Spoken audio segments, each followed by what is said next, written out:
യഥാർത്ഥത്തിൽ ഈ അവാർഡ് തെരഞ്ഞെടുക്കുന്നതിലോ അതിൻ്റെ നടപടിക്രമങ്ങളിലോ ഞാനൊരു നിഷ്പക്ഷൻ എന്നുള്ളതിനാൽ അപ്പുറത്ത് പങ്കെടുത്തിട്ടില്ല എന്ന് ഓർമ്മിപ്പിക്കുകയും ചെയ്യുകയാണ്.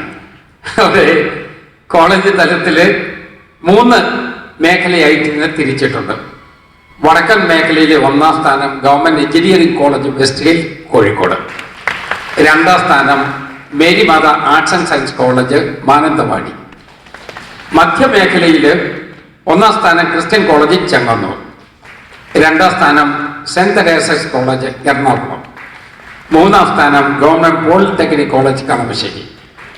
തെക്കൻ മേഖലയിൽ 1ാം സ്ഥാനം കാതലിക്കറ്റ് കോളേജ് പത്തനംതിട്ട, 2ാം സ്ഥാനം മാറിവാനിയസ് കോളേജ് തിരുവനന്തപുരം, 3ാം സ്ഥാനം സെന്റ് ജോൺസ് കോളേജ് അഞ്ചൽ. ഞാൻ ഇവരെയെല്ലാം അഭിനന്ദിക്കുകയാണ്.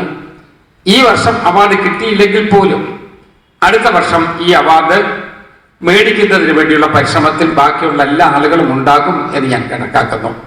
ഹയർ സെക്കൻഡറി സ്കൂളിൽ 1ാം തലം കിട്ടിയിരിക്കുന്നത് government higher secondary school Kampallur Kasaragod, 2ാം സ്ഥാനം Sreenarayana higher secondary school Thrikkanarvattom Ayyappankavu, 3ാം സ്ഥാനം government higher secondary school Sivankunnu Muvattupuzha Ernakulam.